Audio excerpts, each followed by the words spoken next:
The year is 1931, and Japan has just invaded Manchuria. First, let's rewind to why this happened. So, Japan claimed that China blew up their railroad and decided to go to war over this. However, this was most likely a lie staged by the Japanese and there was minimal damage.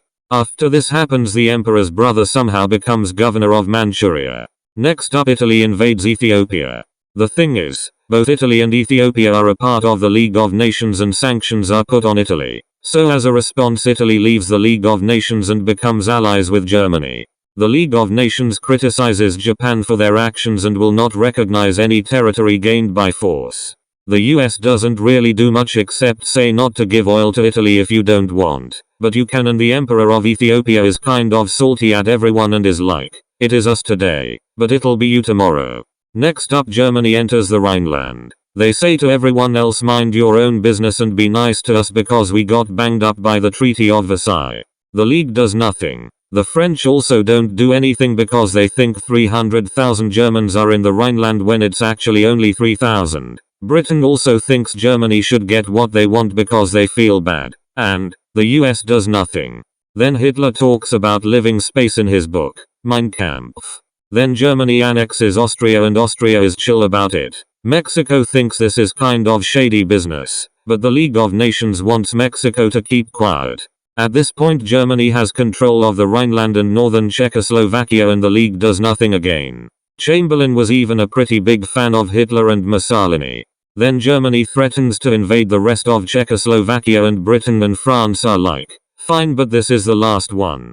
Of course Hitler is like okay and invades Lithuania. This officially ends the appeasement. Next, Germany threatens to invade Poland and despite the threats of the Allies, does exactly that. The war starts on the 1st of December 1939 and Germany bombs Warsaw. Then Hitler gets elected as Chancellor and people were skeptical, but he was like, they just don't like me, and it worked out for him because after some speeches and stuff people really started to like him. The US also gets bombed by the Japanese because they need oil. The day of the bombing was the 7th of December 1941. A large fleet of planes come by and the US is all chill and says the planes are from California even though California was in the opposite direction of where they were coming from. The Japanese come prepared and strike. However, it wasn't a complete loss, because the Japanese missed all the oil depots and shipbuilding facilities. The US ends up declaring war 3 days after the bombing, and with that, they have a reason to join the Allies. Back in Europe, Stalin needs help and asks the US for guys to invade France, but the US is still getting back up on its feet. Britain is also stalling for the US. This obviously frustrates Stalin because he's taking all the major blows with almost no help. Next is the Italian campaign of 1943. The US end up conquering Rome, arresting Mussolini, but then Hitler comes and puts him back, but then we end up finding him again and hanging him. After this, a new government is made and Italy declares war on Germany. On D-Day the Allies send fake armies to make it look like we're going to attack from Dunkirk, which works out because now there are less troops at our actual landing spot, Normandy. This ends up being the largest military operation in history and the Allies succeed. Then the Allies go on the offensive and push Germany all the way back to Poland during the Battle of the Bulge. On the 25th of April 1945, the Soviets surround Berlin and eventually capture it, planting their flag into the Reichstag.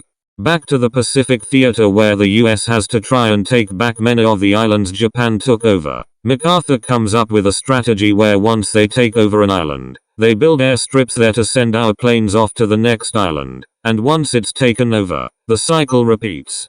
The Battle of Midway is where the US first halts the Japanese advance.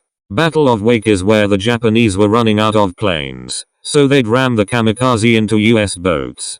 During the Battle of Iwo Jima the US captures Mount Suribachi and plant their flag there. It takes 75 days to capture the entire island, which results in 27,000 casualties on the American side, including deaths and injuries. There are 21,000 deaths from the Japanese side. There were not survivors. The Battle of Okinawa was the final battle before reaching mainland Japan. There were nearly 200,000 casualties.